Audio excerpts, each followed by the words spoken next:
Hello friends. आज हम आपके साथ केमिस्ट्री के क्वेश्चन शेयर करेंगे जो लास्ट ईयर एचपीटेट एग्जाम में पूछे गए थे। तो चलिए शुरू करते हैं।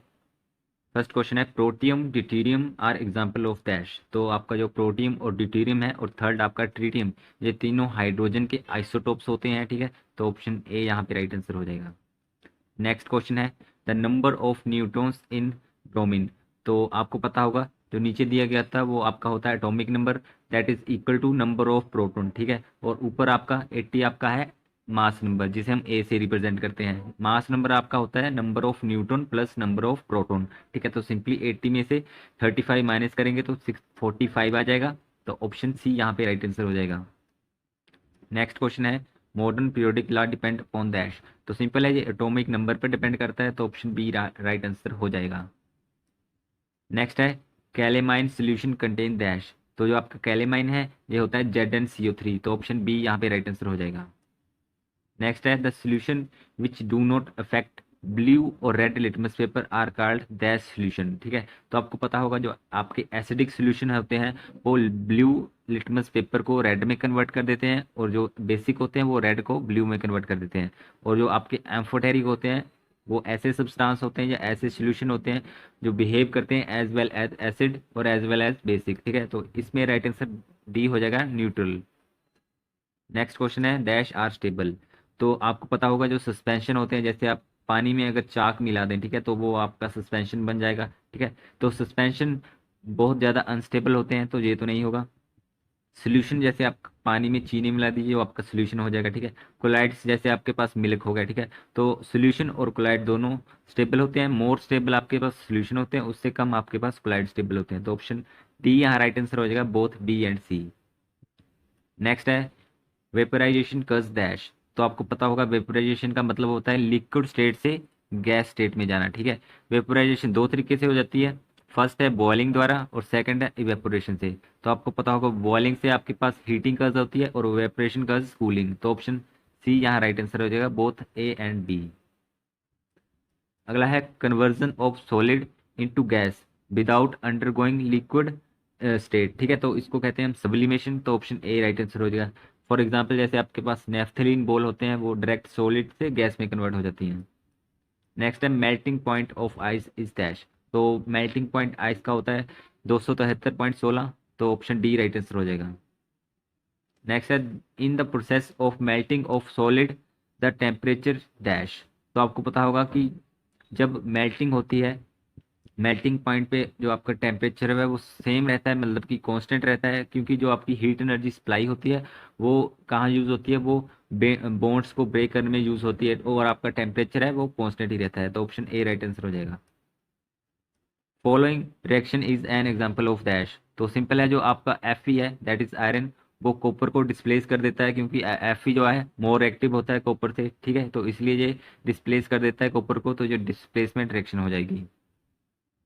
नेक्स्ट है, zinc and lead are dash reactive than copper. तो रिएक्टिविटी सीरीज में जिंक और लेड कॉपर से ऊपर आते हैं। ठीक है, तो मतलब कि जिंक और लेड कॉपर से ज़्यादा रिएक्टिव है, तो ऑप्शन बी राइट आंसर हो जाएगा। नेक्स्ट है, dash is used in black and white photography. तो इसमें आपके पास AgCl भी यूज होता है और AgBr भी यूज होता है, लेकिन दोनों दिए गए हैं, तो आप ऑप्शन सी टिक करिएगा, AgBr silver bromide is used in black and white photography. Next है, to prevent oxidation of oily and fatty food material dash are added to them. ठीक है, तो इसके लिए हम एंटीऑक्सीडेंट का यूज़ करते हैं, तो ऑप्शन बी राइट आंसर हो जाएगा। जैसे आप लेज या चिप्स के पैकेट देखते हैं तो उसमें हम नाइट्रोजन का यूज़ करते हैं ताकि जो आपका चिप्स है वो खराब ना हो। ठीक है, तो नाइट्रोजन उसमें क्या हो जाएगा, एंटीऑक्सीडेंट हो जाएगा। नेक्स्ट है, heat is evolve in dash reaction. तो इसका राइट आंसर हो जाएगा ऑप्शन सी, एक्सोथर्मिक रिएक्शन। ठीक है, एक्सोथर्मिक रिएक्शन ऐसे होते हैं जिसमें आपकी जो हीट है वो इवोल्व होती है, मतलब कि हीट एग्जिट होती है। और एंडोथर्मिक ऐसी रिएक्शन होती है जिसमें हीट अब्जॉर्ब होती है। ठीक है, इसको आप एक ट्रिक के साथ भी याद रख सकते हैं, जैसे एक्स है, एक्स मतलब कि एग्जिट। ठीक है, इन मतलब कि इन, मतलब कि एक्स में मतलब कि हीट एग्जिट होगी, और एंडोथर्मिक में हीट इन मतलब कि अब्जॉर्ब्ड होगी। नेक्स्ट है, dash catalyst is used in the hydrogenation of vegetable oil. तो हम निकल कैटलिस्ट का यूज करते हैं, तो ऑप्शन डी राइट आंसर हो जाएगा। नेक्स्ट है, oxalic acid is present in dash. तो ये पालक में प्रेजेंट होता है, तो ऑप्शन सी राइट आंसर हो जाएगा, स्पाइनच।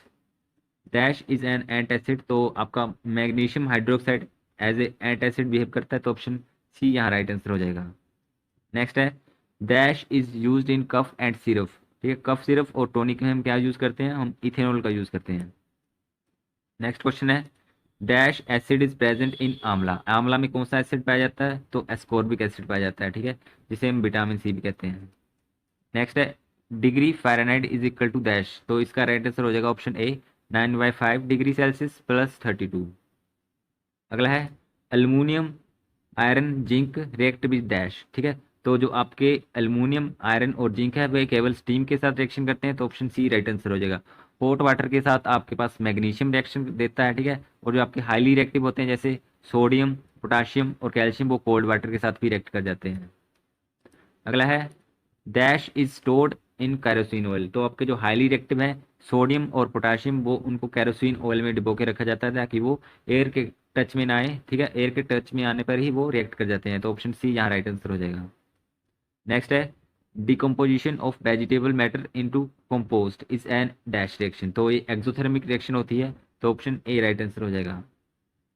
नेक्स्ट क्वेश्चन है after white wash the walls shine after 2 और 3 days due to formation of dash, तो बेसिकली जो आपका वाइट वॉशिंग में हम CaOH का यूज़ करते हैं। ठीक है, 2 या 3 दिन बाद क्या होता है, जो CaOH है वो कार्बन डाइऑक्साइड के साथ रिएक्शन करके आपके पास CaCO3 बना देता है, जिसके कारण जो आपकी दीवारें हैं वो चमकने लगती हैं। ठीक ठीक है, तो ऑप्शन बी राइट आंसर हो जाएगा कैल्शियम कार्बोनेट।